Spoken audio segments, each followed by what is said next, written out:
दोस्तों, हमारे जीवन का एक बहुत ही दिग्गज रहस्य है और वह है मृत्यु। हम जितना जीवन के लिए उत्सुक नहीं होते, हम उससे कहीं ज्यादा उत्सुक मृत्यु के लिए रहते हैं। इसीलिए हमने बहुत सारी चीजें मृत्यु के साथ कनेक्ट कर रखी हैं। हाँ, यह बात और है कि हम मृत्यु से घबराते हैं। इसीलिए हमने मृत्यु के बाद के जीवन के बारे में भी एक विश्वास बना रखा है।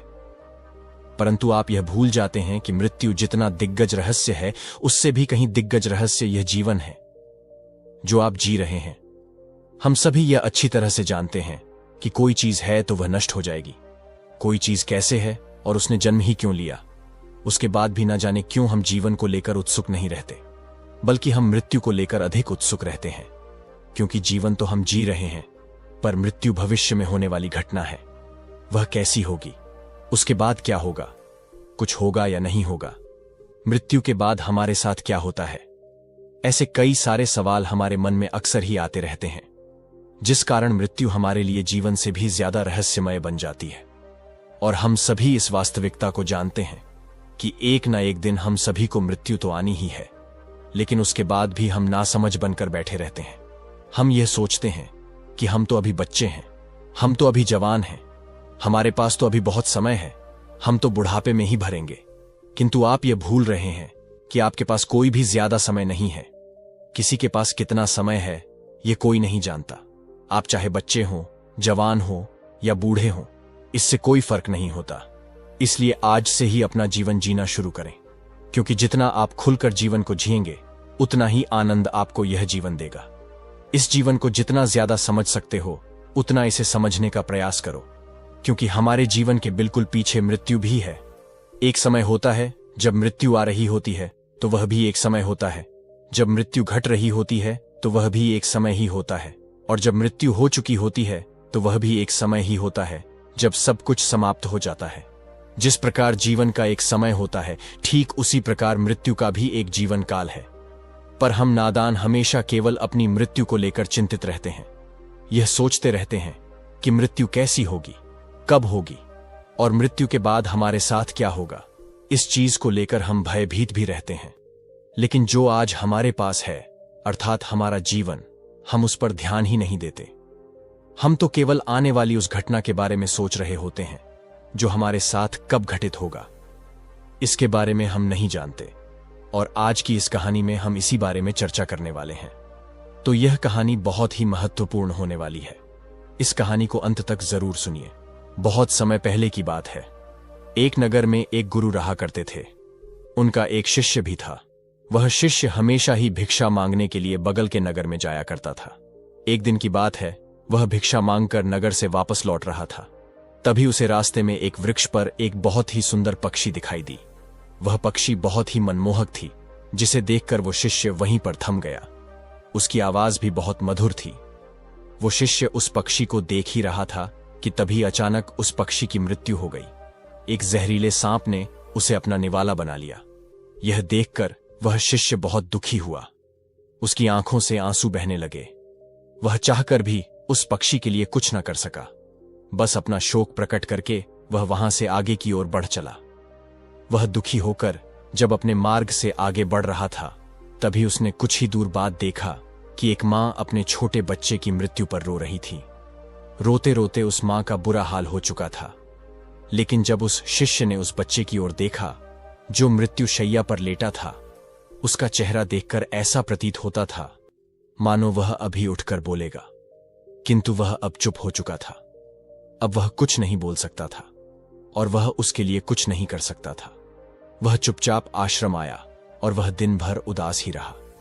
उसके मन में हमेशा वही सारे विचार चल रहे थे, लेकिन उसने अपने गुरु से कुछ न कहा।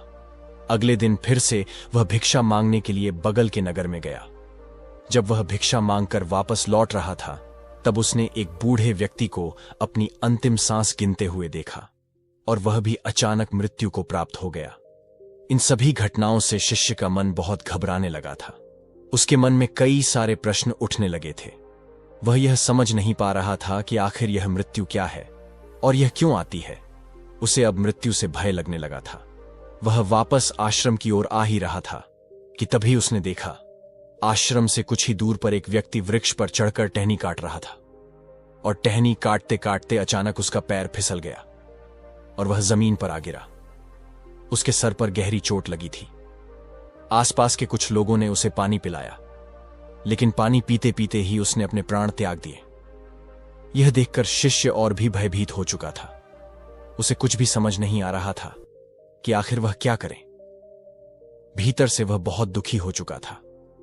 उसके सामने यह जो सारी घटनाएं घट रही थीं, सभी घटनाओं को लेकर उसके मन में कई सारे सवाल उत्पन्न हो रहे थे। वह बहुत दुखी भी था और वह इन सभी प्रश्नों के उत्तर चाहता था। इसीलिए वह अपने आश्रम पहुंचा और उसके गुरुवर ने जब अपने शिष्य को इस प्रकार दुखी देखा तो वह अपने शिष्य से कहते हैं, क्या बात है भंते, तुम कई दिनों से मुझे दुखी नजर आ रहे हो। मैंने तुम्हें हमेशा हंसते खेलते देखा है, लेकिन कुछ दिनों से मैं देख रहा हूं कि ना तो तुम ढंग से खाते पीते हो, ना ही चैन से सोते हो। हमेशा बस उदास और दुखी ही नजर आते हो। भंते, दुख तुम्हारे चेहरे पर अच्छा नहीं लगता। आखिर बात क्या है?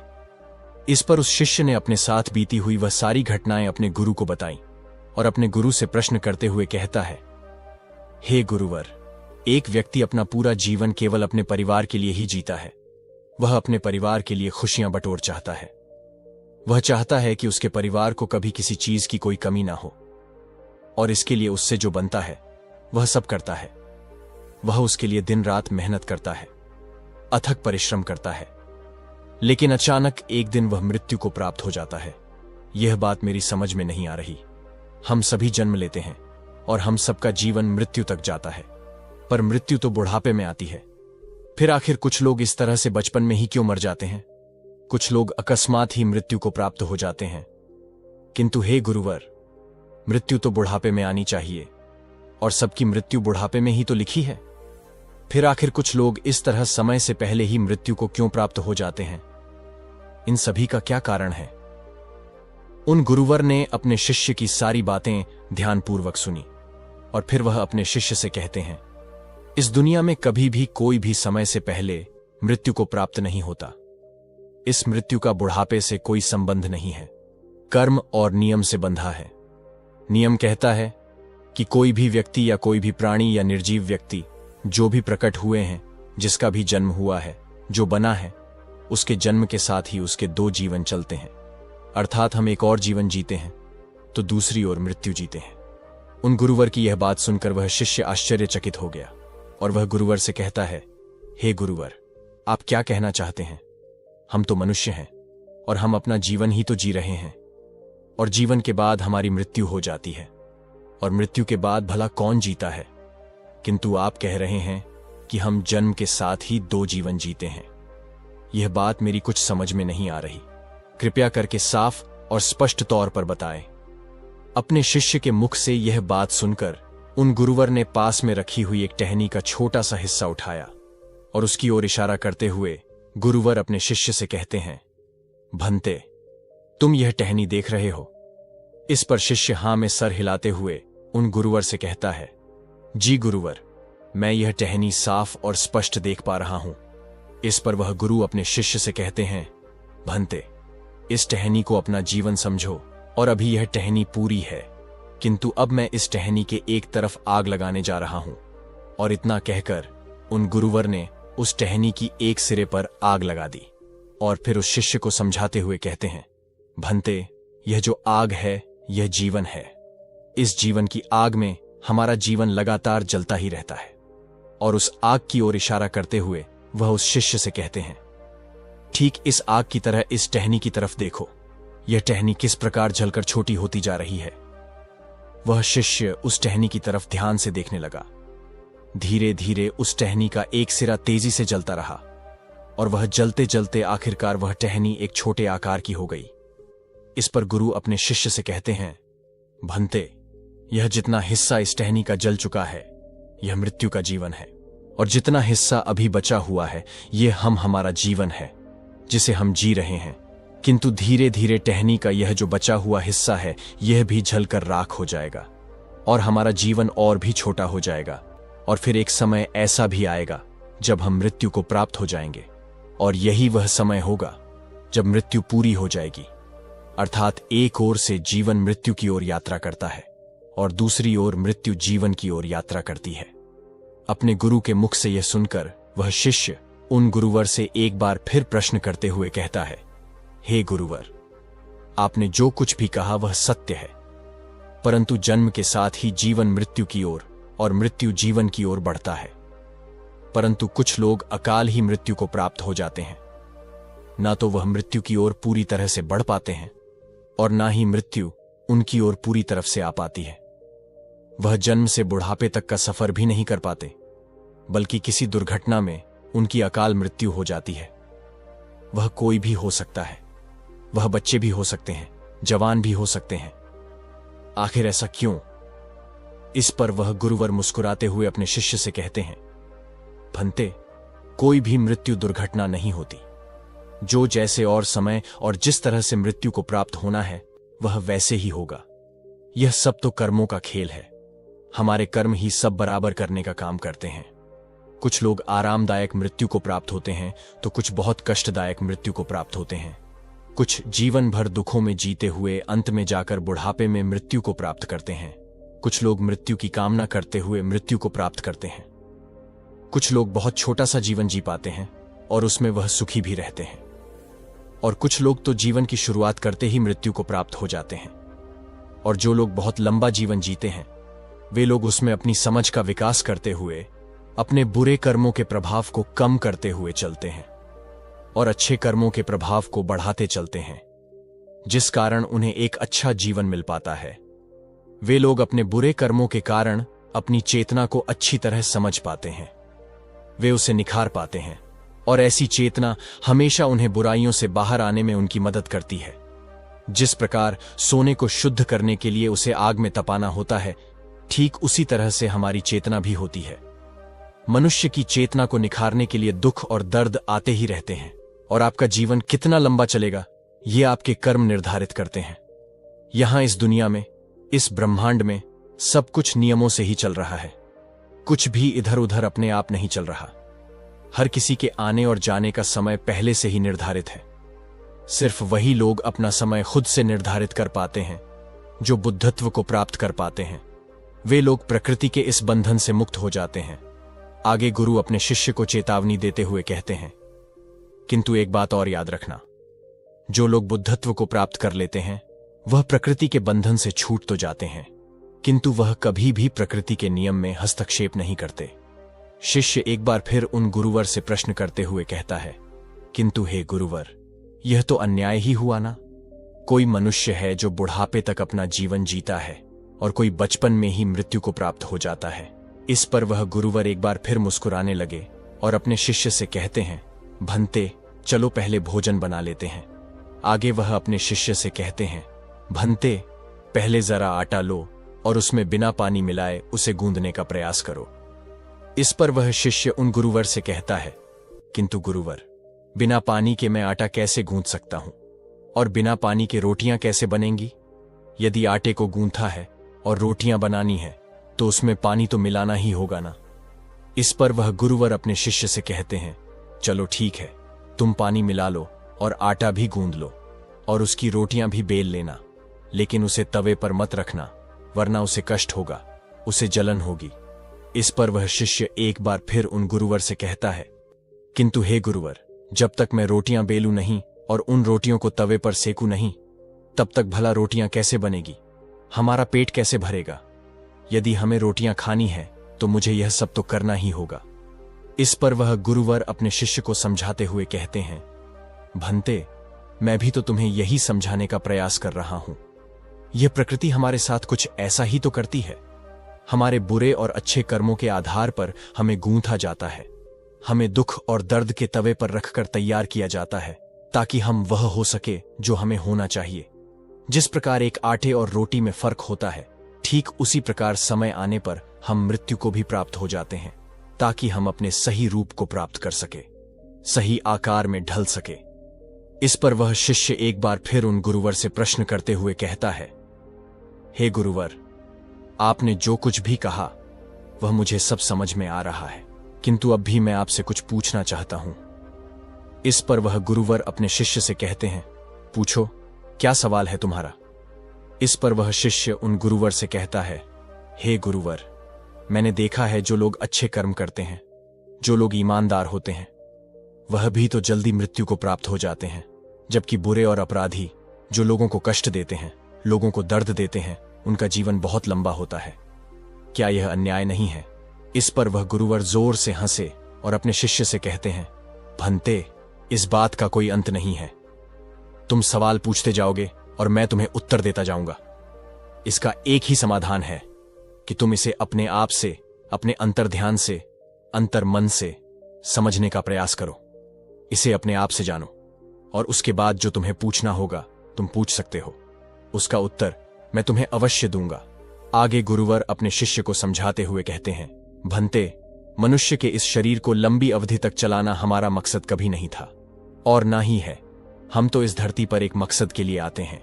जैसे ही वह मकसद पूरा हो जाता है, हमारा जीवन भी समाप्त हो जाता है और हम वापस लौट जाते हैं। जैसे कुछ मजदूर कोई मकान बनाते हैं, मकान बन जाने के बाद उनका कार्य पूरा हो जाता है और फिर वहां से उन्हें जाना ही होता है। इसी प्रकार कर्म और नियमों के आधार पर हम अपने मकसद को पूरा करते हैं और जब हमारा मकसद पूरा हो जाता है तब हमें यहां से जाना ही होता है। और इसके लिए हमारा जीवन ज्यादा हो या छोटा, यह मायने नहीं रखता।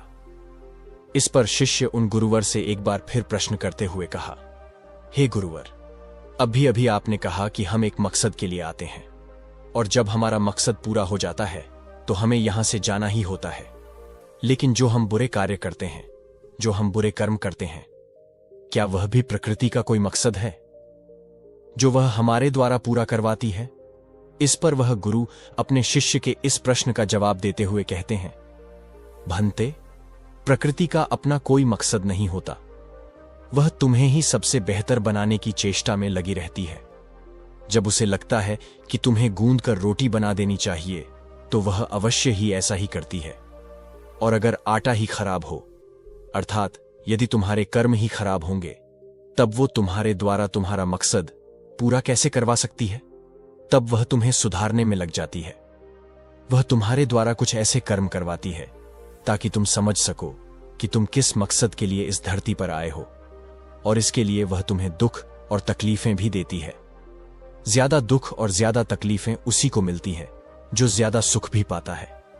इसीलिए प्रकृति का अपना कोई मकसद नहीं, वह तो केवल तुम्हें सही राह पर लाना चाहती है। वह तुम्हें यह समझाने की कोशिश में लगी रहती है कि तुम्हें अभी और मेहनत करने की आवश्यकता है, तुम्हें सुधरने की आवश्यकता है। किंतु हम तो दुख और सुख में कुछ इस प्रकार से लिप्त हो जाते हैं कि हम अपना मकसद कभी ढूंढ ही नहीं पाते। इस पर शिष्य उन गुरुवर से एक और प्रश्न करने की अनुग्रह करता है, लेकिन वह गुरुवर कहते हैं, भंते, मैंने तुमसे पहले कहा, अगर मैं इस पर तुम्हें जवाब देता जाऊं तो तुम्हारे प्रश्न कभी समाप्त नहीं होंगे। इसलिए तुम ध्यान करो और खुद से ही जान लो, और उसके बाद जो भी तुम्हारे प्रश्न होंगे मैं उसका उत्तर तुम्हें अवश्य दूंगा। इतना कहकर वह गुरुवर वहां से चले गए और वह शिष्य उन गुरुवर की बात मानकर अब हर रोज ध्यान करने लगा था। उस शिष्य को यह बात समझ में आ चुकी थी कि जो भी उसके मन के प्रश्न हैं वह उसे ध्यान से ही मिलेंगे, खुद को जानने के बाद ही मिलेंगे। और मुझे उम्मीद है कि आपको भी यह बात अच्छी तरह समझ में आ चुकी होगी कि जीवन छोटे या दिग्गज होने से कोई फर्क नहीं होता। एक लंबी उम्र वाला व्यक्ति भी, अर्थात एक लंबे जीवन जीने वाला व्यक्ति भी अपने जीवन के अंतिम समय पर यही कहता फिरता है कि मैंने तो अभी तक कुछ नहीं किया, मैंने तो अभी तक कुछ भी नहीं पाया। और वहीं पर एक छोटे जीवन जीने वाला व्यक्ति भी अपने जीवन के अंतिम समय पर यही कहता फिरता है, मृत्यु अनिश्चित है और यह कभी भी आ सकती है, इसके बारे में कोई नहीं जानता। आपको तो यह सोचना चाहिए कि आप बहुत ही खास हो, क्योंकि जिस प्रकार हमें जन्म के साथ हमारी सांसें मिलती है, ठीक उसी प्रकार हमें जन्म के साथ हमें हमारी मृत्यु भी मिलती है, और मृत्यु ही हमें सही सांचे में ढलती है, हमें एक नए जीवन की ओर ले जाती है, एक नई दुनिया में ले जाती है। उम्मीद है कि आपको आज की वीडियो पसंद आई होगी। धन्यवाद। एक युवक ने अपने माता पिता से कहा कि मैं क्यों विवाह के बारे में सोचूं। फिर उसके माता पिता ने समझाया कि पुत्र, शादी तो प्रत्येक मनुष्य को करना ही होता है, क्योंकि बच्चा पैदा होने के बाद ही वंश आगे बढ़ता है, और संतान उत्पत्ति के बाद ही मनुष्य पर जो आरण होता है वह उससे मुक्त हो पाता है। लेकिन बहुत सारे मनुष्य सोचते हैं कि अगर हमने शादी कर ली तो हमारे ऊपर जिम्मेदारियां बढ़ जाएंगी, खर्चे बढ़ जाएंगे, हमारी आजादी समाप्त हो जाएगी, आने वाली महिला हमारे ऊपर बोझ बन जाएंगी। तो ऐसा नहीं है। शादी हमारी जिंदगी की जरूरत है और हमारी पत्नी हमेशा हमारे साथ रहती है। जैसे शरीर को चलाने के लिए भोजन की आवश्यकता होती है, जैसे भोजन करना हमारे जिंदगी के लिए आवश्यक है, उसी प्रकार शादी करना भी हमारे लिए बहुत जरूरी है। क्योंकि एक पत्नी ही होती है जो हमारे सुख दुख में, हर विपत्ति के समय में हमारे साथ रहती है। उस युवक ने जब अपने माता पिता की इन बातों को सुना तो वह कहने लगा कि आप जो कह रहे हैं वह ठीक है। आप मेरे लिए कोई अच्छी सी कन्या तलाश करिए। जब आपको कोई संस्कारी महिला मिल जाए तो मुझे बता देना। मैं आपकी पसंद की महिला के साथ ही विवाह कर लूंगा। अपने पुत्र की यह बात सुनकर उसके माता पिता अत्यंत प्रसन्न हुए और अगले दिन ही अपने पुत्र के लिए पास के ही गांव की एक महिला को पसंद करने चले गए। जब महिला पसंद आ गई तो उन्होंने तुरंत पुजारी जी को बुलाया और शादी का दिन तय करा लिया। रिश्ता पक्का करने के बाद माता पिता पुत्र की विवाह की तैयारी करने लगे। अब शादी का दिन नजदीक आ गया। उस युवक के घर पर दूर दूर से नाते रिश्तेदार आने लग गए थे। उसके माता पिता ने खूब धूमधाम से अपने पुत्र का विवाह किया और नई बहू को लेकर अपने घर में आ गए। सुंदर और संस्कारी पत्नी पाकर युवक बहुत प्रसन्न था। साथ में उसके माता पिता भी बहुत खुश थे। इस प्रकार अपने पुत्र और बहू के साथ वह दंपति अपना जीवन गुजारने लगा। धीरे धीरे समय बीतने लगा और समय बीतने के साथ उस युवक के माता पिता की उम्र भी ढलने लगी। समय के साथ वे दोनों बूढ़े होने लगे। फिर युवक के माता पिता ने अपने बेटे और बहू को पास बुलाया और उनसे कहने लगे, बेटा, आज जो बातें हम तुम्हें बताएंगे वो बातें तुम्हारी जिंदगी में हमेशा काम आएंगे, इसलिए इन बातों को बहुत ध्यान से सुनना। और ऐसा कहकर उन्होंने बताना शुरू किया कि तुम्हारे सामने जीवन में कैसी भी परिस्थिति आए, हमारी इन बातों को कभी मत भूलना। तुम दोनों एक दूसरे के साथ सदैव रहना और किसी भी परिस्थिति में एक दूसरे के साथ कभी विश्वासघात मत करना। कोई ऐसा कार्य मत करना जिससे दूसरों को तकलीफ पहुंचे। और आप लोगों से जितना भी हो सके सदा दूसरों को मदद ही करना, क्योंकि मदद करने से कभी कोई गरीब नहीं होता, बल्कि जो मदद करता है वह और ऊंचाइयों पर पहुंचता है। जब उस युवक ने और उसकी पत्नी ने सास ससुर की इन बातों को सुना तो वे दोनों कहने लगे कि आप लोग चिंता ना करें, हम आपके बताए हुए मार्ग पर ही चलेंगे और हम दोनों आपके सिद्धांत पर ही चलते हुए अपना जीवन व्यतीत करेंगे और आपको कोई शिकायत का मौका नहीं देंगे। तो दोस्तों, इस प्रकार वे सभी लोग मिलजुल कर अपना जीवन व्यतीत करने लगे। धीरे धीरे समय बीतता चला गया। वह व्यक्ति और ज्यादा अमीर होता चला गया। समय के साथ उसके माता पिता अब पूरी तरह से बूढ़े हो चुके थे। बाल सफेद हो गए थे, शरीर दुबला पतला हो गया था। वे सारा दिन तरह तरह की बातें करते रहते थे। उनका यह व्यवहार युवक की पत्नी को रास नहीं आता था और वो नाराज हो जाती थी। उसकी नाराजगी का कारण था कि उसके सास ससुर बार बार किसी न किसी बात को लेकर उससे नाराज होने लग जाते थे। ऐसे में जब उसका पति शाम को घर आता तो वह उसे बताती कि आपके माता पिता रोज किसी न किसी बात को लेकर उनबन करते हैं। अगर तुम्हारे माता पिता की ऐसे ही हरकत रही तो मैं एक दिन इस घर से चली जाऊंगी। पत्नी की ऐसी बातें सुनकर युवक अपने माता पिता को समझाता है कि आप अपने बहू के साथ ऐसा व्यवहार क्यों करते हो। उसके माता पिता उससे कहते हैं कि अनबन हम नहीं बल्कि तुम्हारी पत्नी करती है, वही हमसे बहस करती है। इस तरह दोनों एक दूसरे पर आरोप प्रत्यारोप लगाते हैं। किसी तरह युवक दोनों को समझाता है, लेकिन माता पिता तो बूढ़े हो चुके थे। कुछ समय तो उन्हें याद रहता, लेकिन दूसरा दिन ही वे अपने पुत्र की बातों को भूल जाते और फिर से वही सब कुछ करने लगते। कुछ दिन जब ऐसा ही चलता रहा तो घर के इन क्लेश से वह युवक बहुत ज्यादा परेशान रहने लगा और साथ में उसकी पत्नी भी रोज रोज के क्लेश से तंग आ चुकी थी। कुछ दिन तो उसने अपने सास ससुर के इस व्यवहार को बर्दाश्त किया, लेकिन जब उसकी सहन शक्ति जवाब देने लगी तो एक दिन वह महिला अपने पति और ससुराल को त्याग कर अपने मायके चली आई। उसके माता पिता ने अपनी पुत्री से पूछा कि तुम अकेले क्यों आई हो और तुम्हारे साथ दामाद जी क्यों नहीं आए। तब उस महिला ने पूरी घटना अपने माता पिता को कह सुनाई। पुत्री के मुख से यह बातें सुनकर पिता कहने लगे कि इस बारे में तुम्हें दामाद जी से बात करनी चाहिए थी। अपने पिता की यह बात सुनकर वह महिला कहने लगी कि मैंने उनसे कहा था, उन्हें भी सारी बातें बताई थीं। उन्होंने भी अपने माता पिता को समझाया था, लेकिन वे किसी की नहीं सुनते। उनके ऊपर किसी के समझाने का कोई असर नहीं होता। कुछ समय तक तो वे ठीक रहते हैं, फिर वही अनबन शुरू हो जाती है। इस रोज रोज की अनबन से मेरा जीवन नरक हो गया है और दिन प्रतिदिन मेरी जिंदगी खराब होती जा रही है। आज मैं अपने ससुराल से यह निर्णय करके आई हूं कि जब तक वे दोनों बूढ़े उस घर में हैं, तब तक मैं ससुराल नहीं जाऊंगी और तब तक मैं आपके पास ही रहूंगी। अपनी पुत्री की यह वचन सुनकर उसके माता पिता ने कहा, बेटी, किसी भी महिला का अपने पिता के घर में गुजारा नहीं होता है। जब तक महिला का विवाह नहीं होता, तब तक उसके माता पिता का घर ही उसका घर होता है। लेकिन जब उसका विवाह हो जाता है, तब उसका ससुराल ही उसका असली घर होता है। इसलिए बेटी, जाओ अपने ससुराल में दोहक तकलीफ झेलते हुए अपना जीवन यापन करो। मनुष्य की जिंदगी में तो दुख तकलीफें आती रहती हैं। हमें उनसे घबराना नहीं चाहिए और अपने दुख तकलीफों को झेलते हुए हमें अपनी जिंदगी में आगे बढ़ाते रहना चाहिए। और तुम अपने सास ससुर को तो जाने ही दो। वे लोग बूढ़े हो चुके हैं और बूढ़े लोग तो कुछ भी कह सकते हैं। उनकी बातों पर तुम्हें ध्यान नहीं देना चाहिए। इसके बाद वो महिला कहने लगी कि आपकी बातों से तो मैं सहमत हूं, लेकिन कहां तक बर्दाश्त करूं। वे लोग मुझसे समय पर भोजन मांगते हैं, समय पर किसी कार्य को करने को कहते, और मैं नहीं करती तो मेरी गलती थी।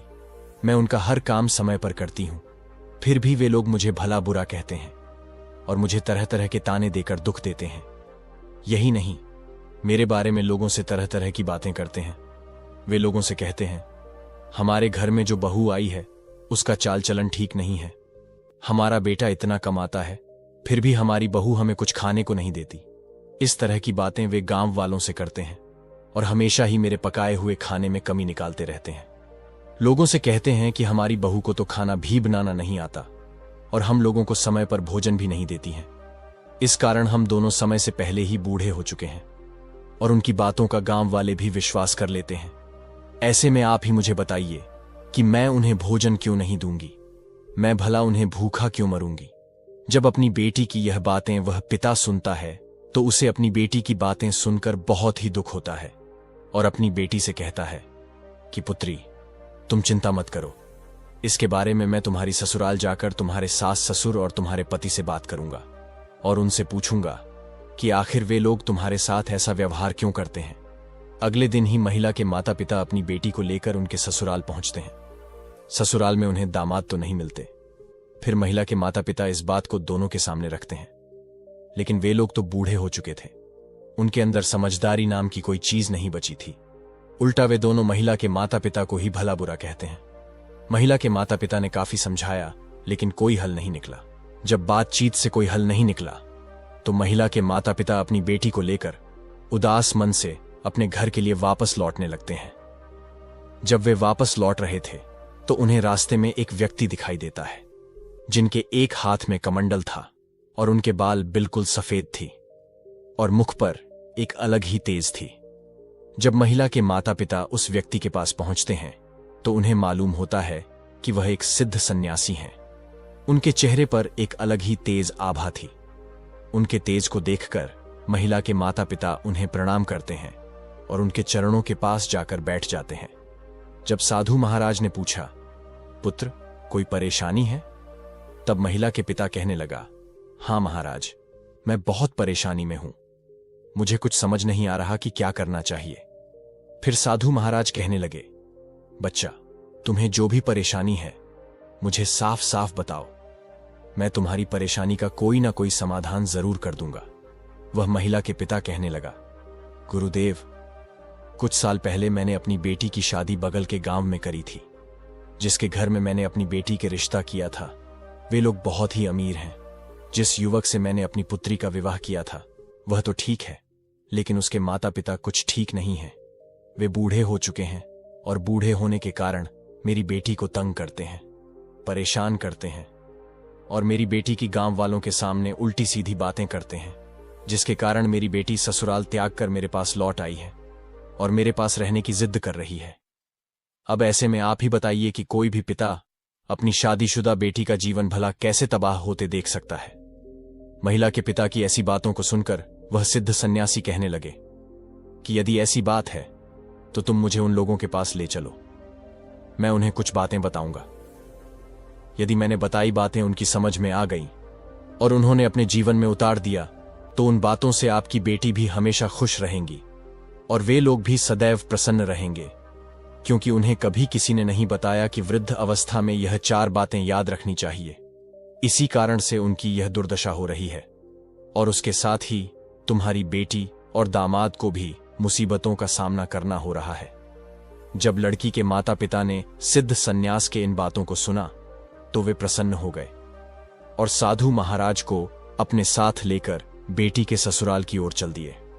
जब समधी के घर पहुंचे तो साधु महाराज ने महिला के माता पिता और उसे घर के दरवाजे पर रुकने का इशारा किया और स्वयं घर के अंदर प्रवेश कर गए।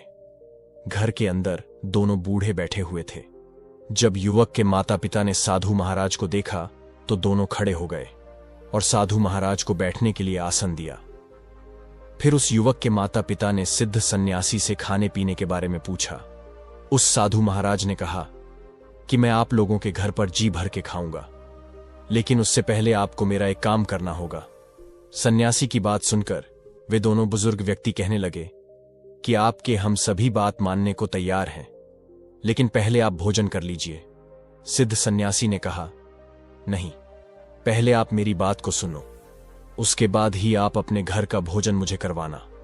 उसके बाद साधु महाराज कहने लगे कि मैंने सुना है कि आप लोग बूढ़े हो चुके हों और बूढ़े होने के कारण आप अपनी बहू को परेशान करते हो, साथ में आपकी बहू भी आपको परेशान करती है। साधु महाराज की यह बात सुनकर दोनों पति पत्नी कहने लगे कि गुरुदेव, आपने ठीक सुना है, हम दोनों तो बूढ़े हो चुके हैं और हमारी बहू हमारी कद्र नहीं करती है और हमेशा हम लोगों को परेशान करती रहती है। उसे पता नहीं है कि जैसे आज हम बूढ़े हैं वैसे ही कुछ समय बाद उस पर भी बुढ़ापा आएगा, और यह सब जानते भी वे हम दोनों को बहुत ज्यादा परेशान करती हैं। तभी साधु महाराज कहते हैं कि तुम चिंता मत करो, मैं तुम्हारी सभी परेशानियों को समाप्त कर दूंगा, लेकिन उसके लिए तुम्हें मेरी 4 बातें माननी होगी। यदि तुमने यह 4 बातें मेरी मान ली और अपने जीवन में उतार लिया, फिर देखना आपका बुढ़ापा कितने सुख से कटता है। मैं आपको आपके सुखी जीवन के लिए 4 बातें बता रहा हूं, जिससे आप अपने जीवन में अपनाकर हमेशा खुश रहेंगे और कभी भी आपकी बहू या बेटा आपको परेशान नहीं करेंगे। इतना कहने के बाद उन्होंने बताना शुरू कर दिया कि सबसे पहली बात है कि आप बोलते समय अपनी बातों पर ध्यान दें, अपनी वाणी पर ध्यान दें, क्योंकि आपकी वाणी में इतनी शक्ति है जो कि आप अपनी वाणी से किसी का भी दिल जीत सकते हैं और आप अपने वाणी से किसी को भी चोट पहुंचा सकते हैं। इसीलिए तुम्हें अपनी बातों पर ध्यान देनी चाहिए। मान लो अगर आप मुझसे बात कर रहे हैं, मुझसे बात करने का तरीका आपका कैसा है? अगर आपका बात करने का तरीका मुझे ठीक लगेगा तो मैं आपसे कनेक्ट हो जाऊंगा। यदि आपका बात करने का तरीका मुझे ठीक नहीं लगेगा तो मैं हमेशा के लिए आप लोगों से दूर हो जाऊंगा। इसीलिए मैं यह बताना चाहता हूं कि आप अपनी बातों पर ध्यान दें, क्योंकि बोलने से पहले एक बार सोच लेनी चाहिए कि मैं जो बात बोल रहा हूं उससे अगले व्यक्ति को क्या नुकसान पहुंचने वाला है, या फिर उन बातों से सामने वाले को क्या फायदा होने वाला है। उसी के अनुरूप दूसरों के सामने हमें अपनी बातों को रखना चाहिए। मैं जानता हूं कि मनुष्य जब बूढ़ा हो जाते हैं तो इंसान के शरीर में तरह तरह की बीमारियां होती हैं। वह बोलता तो ठीक है, लेकिन उन्हें पता ही नहीं चलता है कि मैं क्या बोलता हूं। लेकिन आप अपनी बातों पर हमेशा ध्यान दें कि हम लोगों से बातें करें। जब दोनों दंपति ने साधु महाराज के इस बातों को सुना तो दोनों कहने लगे, गुरुदेव, ठीक है, आज से हम दोनों पति पत्नी अपनी बातों पर ध्यान देंगे, लेकिन दूसरी कौन सी बातें हैं वह भी हमें बताइए। तब साधु महाराज कहने लगे कि उचित समय पर ही हमें कोई वस्तु को मांगना चाहिए। जैसे अगर आपको भूख लगी है और उस समय आपकी बहू खाना बना रही है, यदि उस समय आपने भोजन मांगा तो वह भोजन कहां से दे पाएगी? उस समय तो भोजन बनाया जा रहा है। मान लो अगर आपकी बहू किसी समय स्नान कर रही है और उस समय आप किसी वस्तु की मांग कर रहे हैं, किसी सामान को मांग रहे हैं, तो वह उस अवस्था में उस वस्तु को देने के लिए आपके पास तो नहीं आ सकती, और आप उन बातों को लेकर उससे अनबन करने लगे तो आपका ही व्यवहार ठीक नहीं है। आपको यह समझना होगा कि बुढ़ापे में और जवानी में अंतर होता है। जवानी में हम दूसरों के लिए कमाते हैं, इस कारण दूसरों पर हमारा अधिकार होता है। जवानी में हम अपने आप में होते हैं। जवानी में हम जो भी मांगते हैं वही हमें मिलता है, लेकिन बुढ़ापे में हम दूसरों के सहारे हो जाते हैं और दूसरा व्यक्ति पहले अपने काम करेगा और काम समाप्त होने के बाद वह उस वस्तु को हमारे पास लेकर आएगा। इसलिए हमें धैर्य बनाए रखना चाहिए। ऐसा नहीं है कि हमने अपन जबान से किसी बात को निकाला और तत्काल वह हमारे सामने आ जाए। और यह भी ध्यान रखें कि अगर बहू कहीं पर गई हुई है या किसी काम में व्यस्त है और आप लोगों की आवाज उसके कानों में नहीं जा रही है और ऐसे में आप अपनी बहू से किसी वस्तु की मांग कर रहे हैं, तो समय आपके पास उस वस्तु को कैसे पहुंचाएगी? या उसकी तबीयत खराब है और उसकी तबीयत इतनी ज्यादा खराब है कि वह बिस्तर से भी उठ नहीं सकती, और ऐसे में आप किसी वस्तु को अपनी बहू से मांगते हैं, तो ऐसी स्थिति में वह उस वस्तु को आप लोगों के पास कैसे लेकर आएगी? और आप लोग इन बातों को लेकर अपनी बहू से नाराज हो जाते हो कि आपकी बहू आपकी बातों को सुनते ही नहीं। यह गलत बात है। आप लोगों को देखना चाहिए कि आपकी बहू आपकी आवाजों को सुन भी पा रही है या नहीं।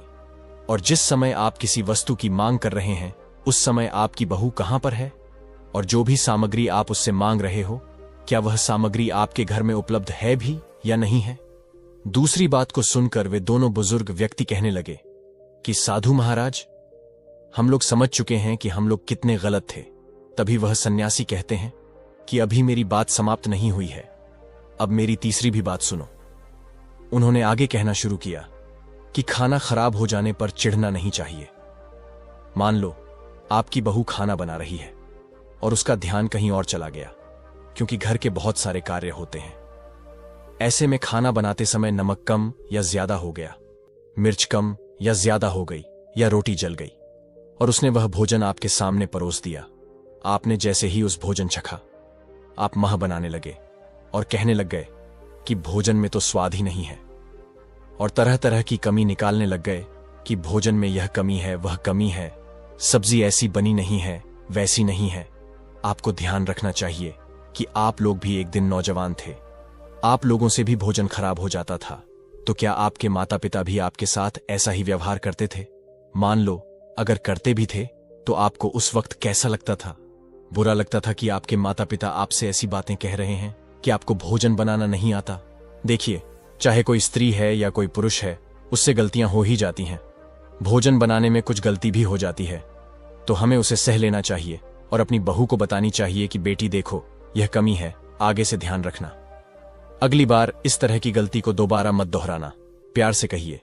लेकिन आप लोग तो हमेशा उसकी खाने से नई कमियां ढूंढते रहते हो और बताते हो कि इस चीज की कमी है, उस चीज की कमी है। इससे उसे भी तकलीफ होती है और आप लोग भी हमेशा मुंह बनाते रहते हो। आपके ऐसा करने से घर में अशांति होती है। इसीलिए आगे से ध्यान रखना है कि भोजन यदि खराब भी जाए तो आपको सह लेना है और प्यार से उसको बता देना है। ऐसे में बहू भी खुश हो जाएगी। सन्यासी की यह सारी बातें सुनकर वे दोनों पति पत्नी कहते हैं, गुरुदेव, इन तीनों बातों को तो हम अच्छे से समझ गए हैं, लेकिन वह चौथी बात क्या है जिसे आप हमें बताना चाहते थे? कृपया वह चौथी बात भी हमें बताइए।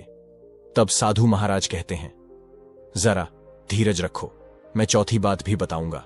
और फिर उसके बाद वह कहते हैं कि वह चौथी बात है कि अपनी परिवार के हालातों के बारे में कभी दूसरों को नहीं बताना चाहिए। जैसे आपके परिवार में पैसे की कमी है, आपके परिवार में अनबन होते हैं, या आपकी बहू अच्छी नहीं है, या वह खाना अच्छे से नहीं बनाती है, या वह आपका कहना नहीं मानती, या फिर घर परिवार में किसी भी प्रकार के कोई भी समस्या है।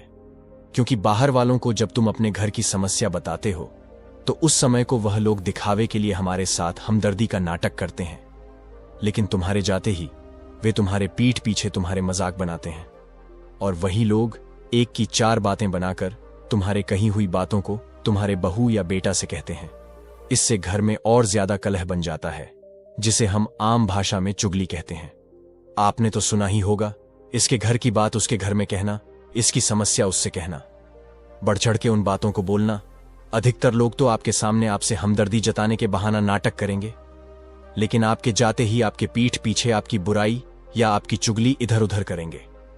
इससे आपके घर में अनबन सुलझाने की बजाय और भी बढ़ जाते हैं, समस्या और भी बढ़ जाती है। यदि आप बहू और बेटा के बारे में खराब बात कहेंगे और निरंतर ऐसा करने से आप बेटा बहू की नजरों में गिर जाते हैं। दूसरों को अपने घर की समस्या बताने से कुछ ठीक तो नहीं होगा, बल्कि आपके परिवार के ऊपर और भी समस्या आ जाएंगे। आपका ऐसा करने से आपका बेटा कहीं समाज में बोलने लायक नहीं रहेगा। जैसे ही वह समाज में होगा या किसी पंचायत में होगा और अपनी कुछ बात रखेगा, तो वहां पर उपस्थित लोग उसके मुंह पर ही कह देंगे कि तुम्हारी बहू तुम्हारे घर में ऐसा करती है, तुम्हारी माता पिता के साथ वैसा करती है, तुम्हारे माँ बाप हम लोगों से तरह तरह की बातें कहते हैं, तरह तरह की उन्हें परेशानी हो रही है। बुढ़ापे में तुम लोग अपनी माता पिता को परेशानी देते हो। पहले अपने घर की समस्या हल करो, उसके बाद ही दूसरों के मामले सुलझाना। इसीलिए ध्यान रहे कि आपके घर में कोई भी समस्या हो, उसे बाहर के लोगों के साथ कभी साझा मत करो, नहीं तो वे लोग उस मौके के फायदा उठाकर आपके घर को बर्बाद कर देंगे, जिसके कारण आप लोग हमेशा ही दुखी रहोगे। दोनों पति पत्नी उन सिद्ध सन्यासी की बात सुनने के बाद बोले, हम लोग से भूल हो गई है। हम लोग तो अपने पूरे घर के बारे में, पूरे पैसे के बारे में, अपने बेटे के बारे में, अपने बहू के बारे में तरह तरह से यह बात फैला दी है कि हमारा बेटा ठीक नहीं है, हमारी बहू ठीक नहीं है, हमारे घर के हालात ठीक नहीं है, हम लोग बहुत परेशान रहते हैं, हमें कभी समय पर भोजन नहीं मिलता है, हमारी बहू बिल्कुल अच्छी नहीं है। इन बातों को तो हमने पूरे गांव में फैला दिया है।